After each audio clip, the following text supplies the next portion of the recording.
Woodbridge Radio, Common Sense Conversations.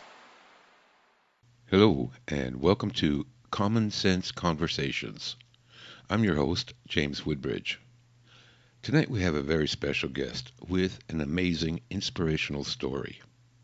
Dr. Ron Kapp is an emergency room physician with over 90,000 hours of emergency room experience. He is a national advisor, mentor, and coach who created the Advanced Premed Life Support course for undergraduate students. Ron is the author of 3 books that teach undergraduates how to succeed in getting accepted to medical school. His 4th book is called the Rally America Tour and recounts his experience traveling the country, setting and breaking 6 consecutive Guinness World Records, and explains how to unlock your hidden potential to set world records through the 21st century science of neurobics. In addition, he is a motivational speaker with a passion to improve our current medical system. His approach? To make sure the right kind of people become doctors. Despite such an impressive list of accomplishments, you would never guess that as a child, Dr. Kapp was autistic. He didn't speak for years and spent most of his time in a rocking chair. In middle school, he was sent to remedial reading class. Even in college, his scores were below average. So how was he able to not only get accepted to medical school, but graduate as well? Well, that's what we'll be talking about tonight. Dr. Kapp, welcome to the show. Great to be here on Woodbridge Radio today, talking about my Advanced Premed Life Support course and my advising for undergraduate college students who want to go to medical school. So let me ask you, why did you decide to become a doctor? Yeah, one of the most common questions that students ask me is, Dr. Ron, how did you think about becoming a doctor? Why did you want to do it? And I always turn it back to them, and I ask them, well, why do you want to become a doctor? Because what I did was unique to me. But what you're doing for you as a student, it's your dream, it's your passion, it's your destiny. And it's a question you have to ask yourself. And in fact, it's the most important question you can ask yourself. Because what you want to identify, just like I identified myself, was what is driving me? What passion do I have? And that's the key for everything that follows.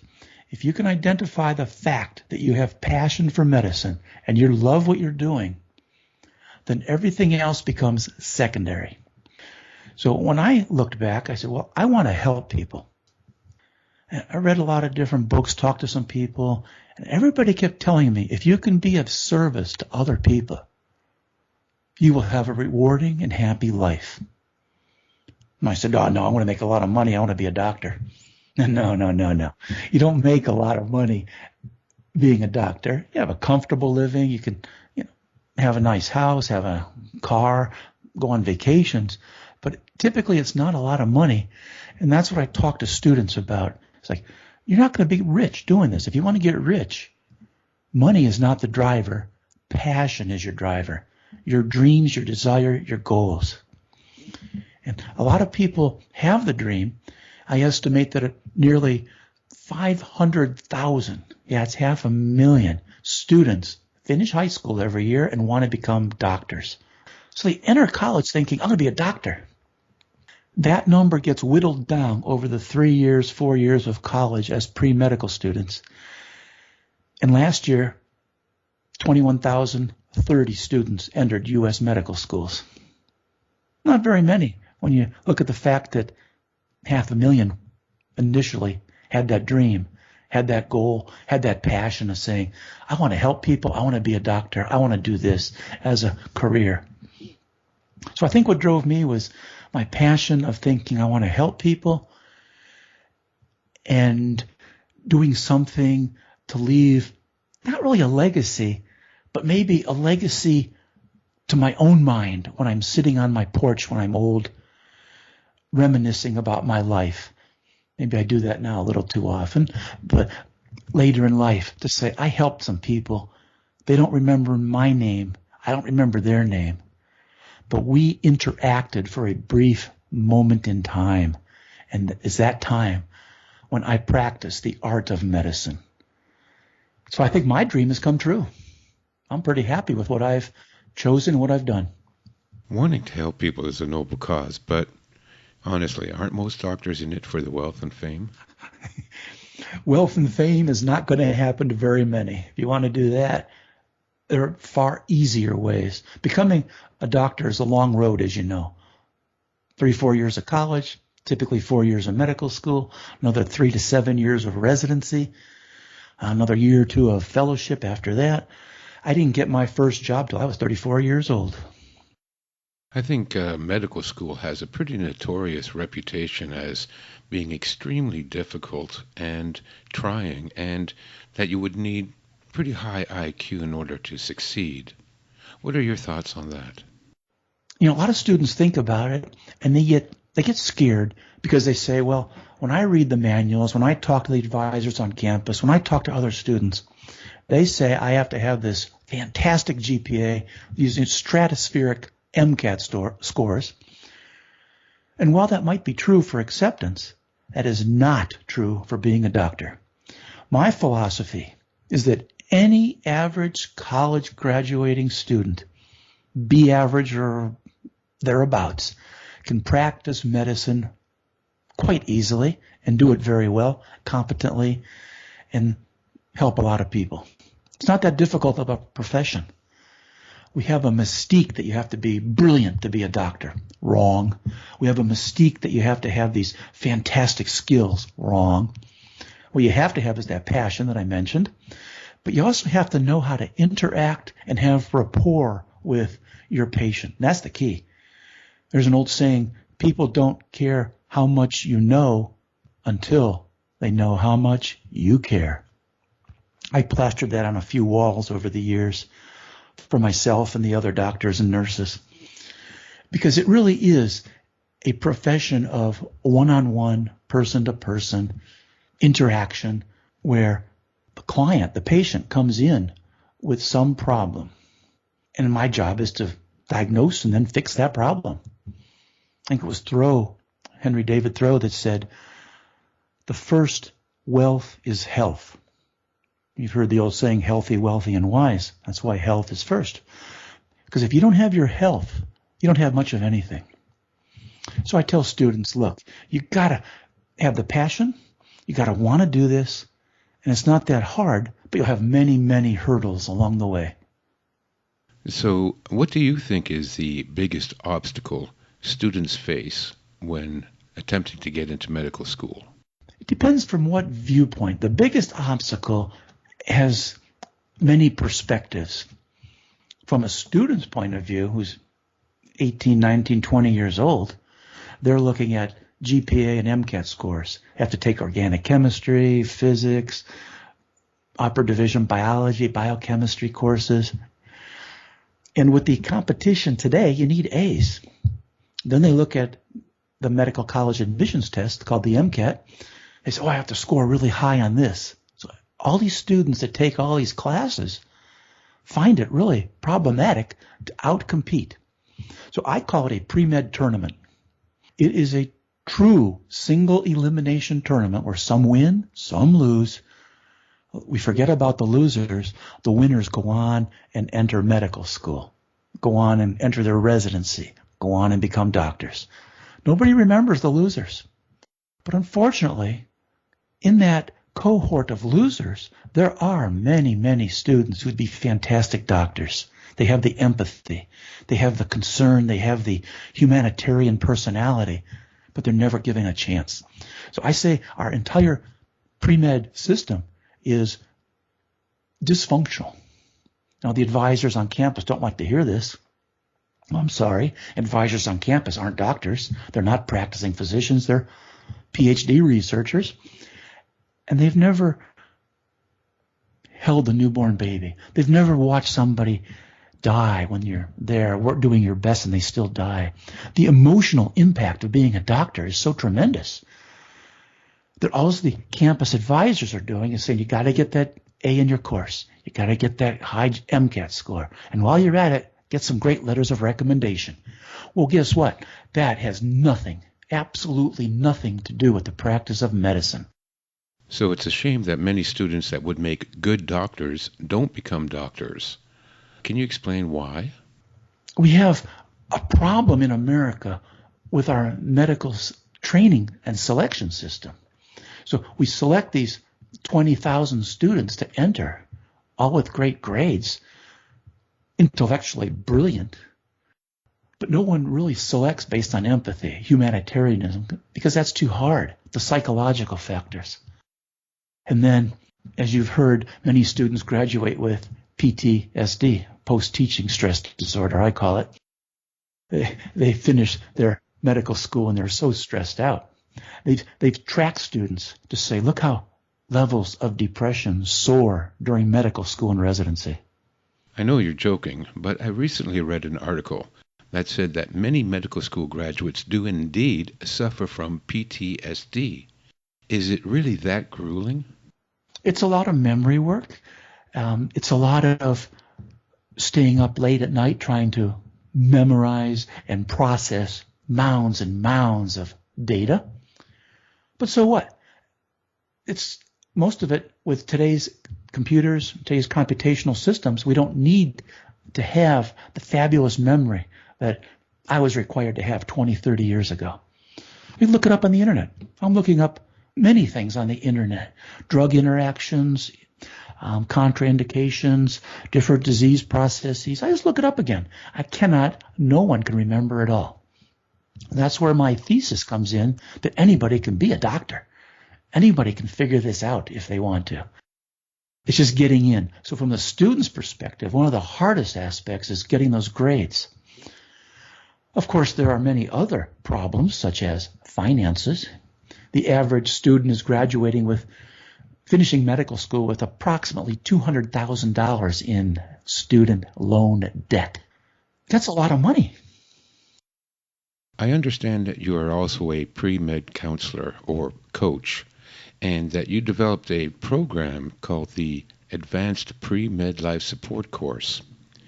Can you tell me a little bit more about what your approach is and how you help students to get accepted into medical school?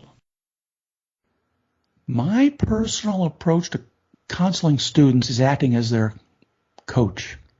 Very few people do this, and I do a step-by-step systematic approach. And I do a 360-degree analysis to see where the student is today, and then where do they need to be tomorrow to get accepted into medical school, and more importantly, where do they need to be many years down the road so they can have that happy and rewarding career and not end up depressed or suicidal. Campus advisors cannot do this. They don't have the time. They're charged with every student on campus who wants to be pre-med. The advisor has to treat each one equally unbiased. That's fine, but the students need to get one-on-one coaching. And I approached it like a sporting event. I played tennis, so I approach it like, how would you coach a tennis player to win the tennis tournament? What are your strengths? What are your weaknesses? And people always tell you, well, just get rid of your weaknesses and you'll be fine. Wrong again. That doesn't work for medicine, pre-med, because you're competing with thousands and thousands of other students, and your strengths have to be so strong that that's what you get noticed by the admissions committees at the medical schools. They say, wow, that person really did something outstanding. In my case, I played tennis. It made a big difference. Some students write books. Some do research. Some students travel to the clinics around the world and give time. So I think students now, they realize there are a lot of problems with medicine, with electronic records, with the insurance companies, with med-mal lawyers, but they still feel in toto that it's a good profession that looks for a lot of personal benefits also, in addition to that service and the money that we talked about. I think everybody knows that there are some severe problems with our medical system. And I know that you're trying to improve the system and change it in your own way, but you're trying to do so from the inside out. We all know that there is a debate in America, Obamacare versus, we'll call it Trump care, whatever will replace Obamacare. That's a political problem. I'm non-political, but I don't think politicians, bureaucrats, or administrators are ever going to change medicine. It's too entrenched with power and money. The only way to change medicine for the better is to have the students, doctors of the future, come along and say, okay, this is what I want out of medicine. I want to change it for how I want it to be.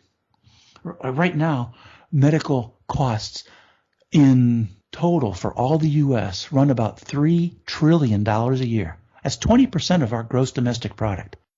In other words, every $5 spent, $1 is medical. That's a lot. Now, doctors take up about 20% of that. Hospitals take up another 40 to 50% of that. Drugs and medical devices, another 15%. Tests, another 20% or so. That's a lot of money. So if the doctors are accounting for their 20 to 30% of their share, they're going to have to get paid to do some of the work. But when I go into the emergency room, I'm the only one performing real work. Behind me, behind the scenes, there are probably 20 or 30 additional healthcare workers. Not just nurses, but I'm talking billers, insurance people, chart audit review people, quality control people, scheduling administrators, CEOs of hospitals, directors of contract groups. And all these people have to be paid. But I say that many of them are superfluous. It's a very inefficient system. So to change it from the outside, like you would want to do, is nearly impossible. I don't give Trump care any chance whatsoever of changing medicine. Obamacare didn't change medicine. What changes medicine is going to be the doctors, the students of today who become the doctors of tomorrow, who have the drive, the passion, the desire to say, I want to fix medicine. I want to fix these electronic records. I want to fix this insurance company. I want to fix anything that's broken in medicine. And only the provider can do that. Outside people can't do that because they don't know what's broken. Yeah, so you're like the frontline troops in an army where about 5 to 10% of all enlisted men actually see combat, and the other 80 to 90% are behind the scenes doing fulfillment and logistics. But you're the frontline doctor. You're in the foxhole. You're the one that's doing all the actual work, and then you have 80% that are trying to make a living off the work that you do. Yes, very good analogy. I don't like the war analogy, but because medicine is something we all need, it's so important. And entering medicine now as a student of the 21st century, I would like to do it over. The advancing of technology, genomics, the computer technology that we have, the nanotechnology, the electron and scanning microscopes that we have are so much more powerful that scientific knowledge is increasing exponentially. It's just going gangbusters. Imagine 50 years from now what we can do with disease. Wow. So modern doctors also have to be experts in technology, you're saying? Exactly. A lot of complaints from patients that they don't get hands-on from their physician like they used to, listening with the stethoscope, palpating the body, the abdomen, the chest, the legs, one-on-one interaction. Instead, in some places, patient comes in, blood is drawn, patient is sent off to radiology, and it's all technology-driven. The results come back, the doctor makes a decision, goes into the patient and says, this is what you have. You are such and such a disease, and this is the pill you're going to take, and walks out. The patients then are lost. They don't know what to do. In fact, 20% of prescriptions aren't even filled because there's that loss of interaction between patient-doctor, that old-time relationship where the physician really cared for the patient is now lost. And that's sort of a shame to see, and yet I like technology. I'm not anti-technology. It's benefited my patient care tremendously. I can diagnose appendicitis, cerebral aneurysms, thoracic aneurysms within minutes. Couldn't do that 20, 30 years ago. That's fantastic. We can help people. We can save lives now. And it's the saving of life that's really rewarding. Sure, there's a lot of bad things in medicine, but the exciting things in medicine, saving lives, helping people solve their problems, that is very personally rewarding to me as a practicing emergency room doctor today. Would you say that the hands-on, one-on-one interaction with the patient is as important as the technology? Yeah, I would say technology and hands-on are probably 50-50. They go hand in hand. I practice emergency medicine, but I do it in rural America. I do small-town ERs. I've been doing this for more than 30 years. And I've worked in over 25 hospitals. And I would describe myself as an old-fashioned type of doctor, very informal. I'll put my feet up on the chair. I wear scrubs. And I find it many ways. I've tried using the big words. Oh, sir, you have idiopathic thrombocytopenic purpura, and I'm afraid that the prognosis is dismal at best. You get no response. I say, dude, you got something really wrong with you, and let's try and figure it out. They really respond to that. People are still people, and people want that, especially in today's world where we are so impersonal. Yeah, one drawback in today's world, if I might say, people want things very quickly. So that's where technology does help. I can get a CT scan in 2 minutes. Boom, done. They love that. It's a McDonald's world, so to speak. Give me my answer right away. So for anyone wanting to enter medical school, do you think it is crucial that they get a Premed Coach? Do they need one? Students can do it on their own. Get their score, get their records, do it on their own. Yeah, they don't need a counselor. But it's a risk. Imagine you're a young student and your whole life is in front of you. And you're 20 years old and you don't know what you want to do with your life. You don't have many, you think you do, but you don't. You don't have many experiences to base your impressions on. So that's where I come in as a coach. I say, look, let's talk about medicine. Here's the reality of the good, the bad, and the ugly. There's a lot of good in medicine. It's fun. You get to study your whole life. I'm always studying and reading. That's fascinating. I love it. You get to stay up on technology. You get to help people. That's great stuff. But let's talk about some of the realistic issues. And only a practicing doctor knows those. You can't read those in a book. You only get those through experience. And that's what I can offer students. I offer students the experience of many years in the emergency room, of saving many lives, giving that information and that data back to the student so the student can say, okay, I have a dream. Now, should I really do this? Is it realistic? Do I have the persistence? Do I have the personality? I was very shy. I still am. But it works okay in an emergency room because my patients really don't care what I'm like. If I'm alive, they're very happy because I'm going to take care of them, and I take really good care of my patients. So ER medicine's a little different. I guess if I had no personality, I could go into surgery where my patients are sleeping, or anesthesia where I put them to sleep, that kind of thing, or radiology where you never see patients. The point of that is there are niches for every student to go into. You can be extroverted and be a great pediatrician. You can be introverted and be a fantastic anesthesiologist and talk to no one. Take your pick. There are so many opportunities. You don't have to see patients. Going into medical school affords you the opportunity to do research, to write. I'm writing books now. You can go into consulting. You can go into all kinds of administrative work. Even though I'm anti-administration, I don't think it's going to go away. In fact, doctors are doing more and more administrative work now. They're even doing telemedicine, teleradiology, primary care. So you don't even have to see your patient anymore if you don't want to. But I think the fun part of medicine is seeing the patient, being one-on-one with someone who has a problem. Your life story is really quite amazing. You are probably the most unlikely candidate to become a doctor. I understand that when you were younger, you were autistic. Can you tell us a little bit about that? Well, it's funny. Well, it's sort of funny because you describe it quite well, and I've written about this in my books.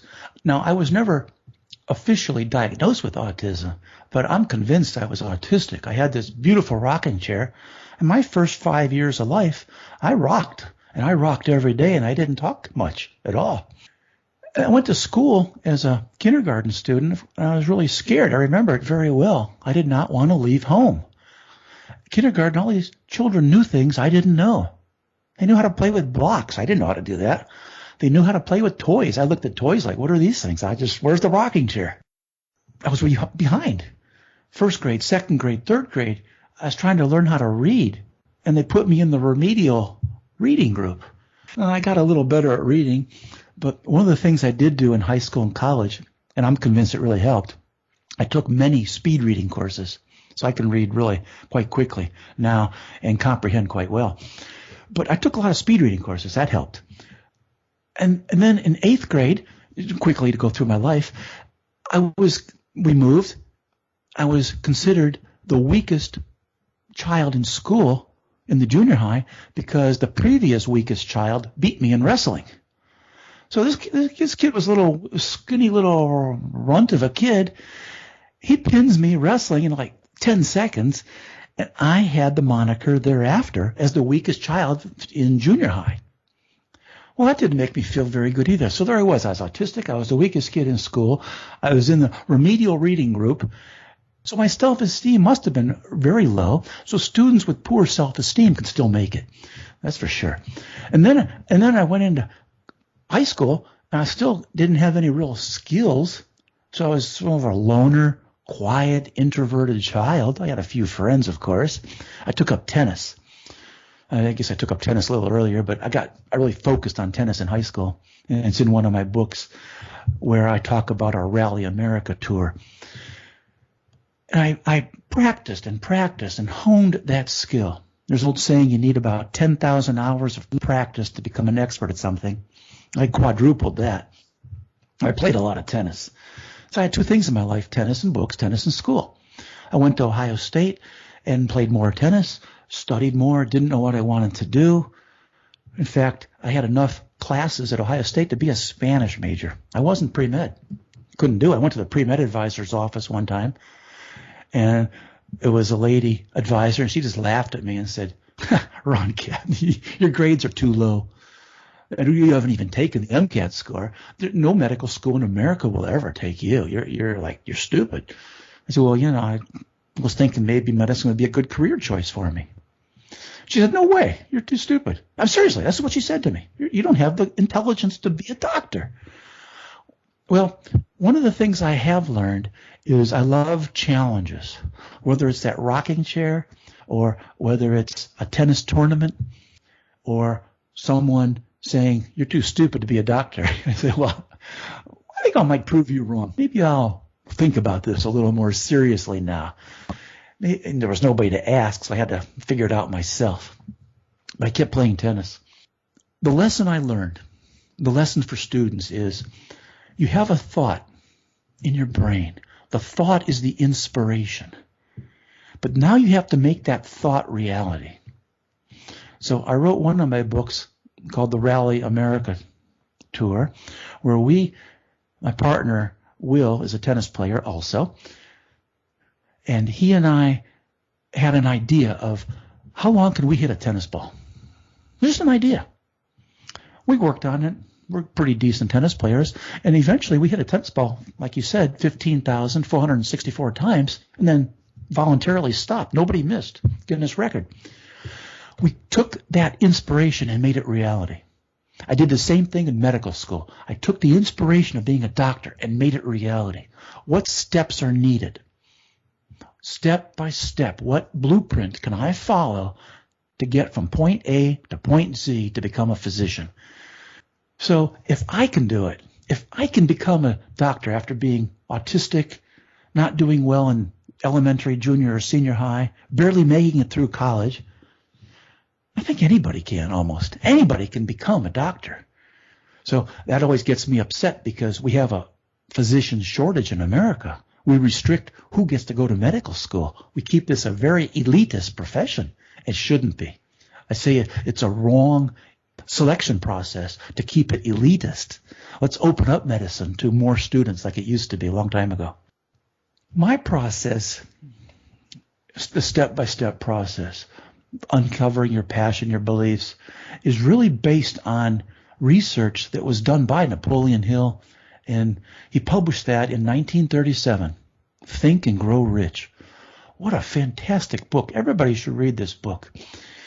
And I'm not going to go through all the different 13 characteristics you need, but the point is there are immutable laws of nature, rules of behaving, that if we follow those rules, we're guaranteed success. So Napoleon Hill based his research on rich people at the time, the Carnegies, the Fords, the Rockefellers, and asked the question, if they are successful, rich people, billionaires, what did they do that I'm not doing, that I'm not a billionaire? So I then asked the question, okay, in tennis, what do I need to do as a tennis player to become great? What are the different characteristics I need to do? And who do I need to enlist to help me? Who's my mastermind group? What kind of blueprint do I need? What kind of attitudes do I need to bring to the tennis court? I then did the same thing with the pre-meds. What plan of attack, what strategy do pre-meds need to take today to guarantee their happy, rewarding career in the future? They're not going to make money. That's not the point of my book. Napoleon Hill called it Think and Grow Rich.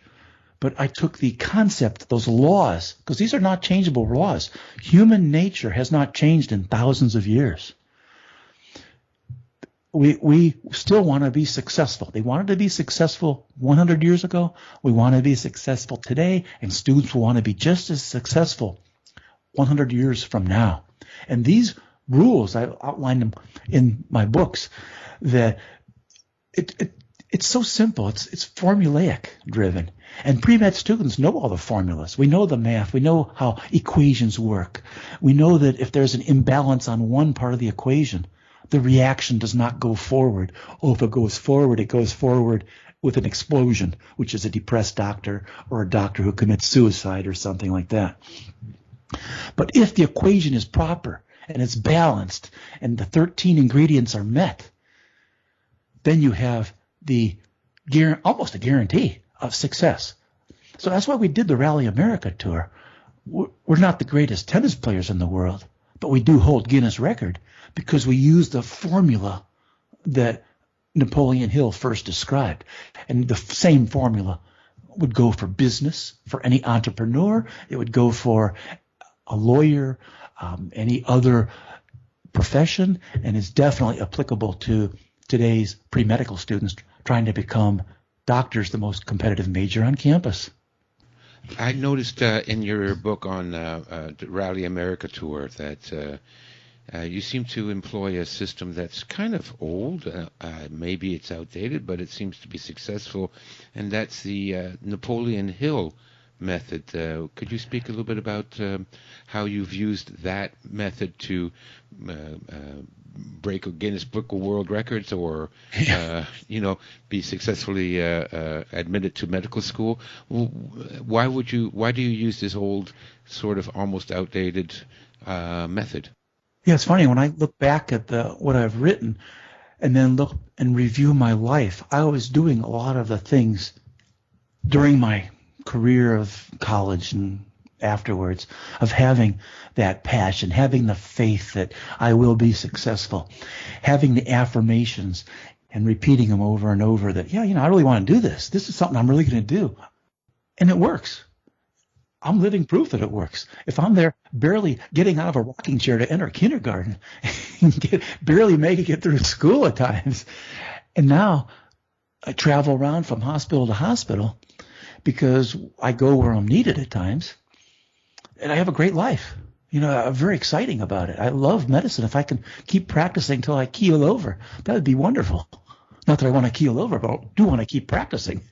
And it's been an honor to meet some of the patients I've met, to have that privilege. And it's changed who I am. And I think it changes any student.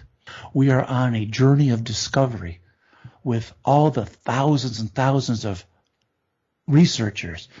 We have about 900,000 physicians practicing in America today. And we're all on a journey of helping other human beings lead a better life, cure their disease, and live in a better world. That's what we're here for. Are you ever too old to become a doctor? I know people in their 50s that have gone. I have talked to them.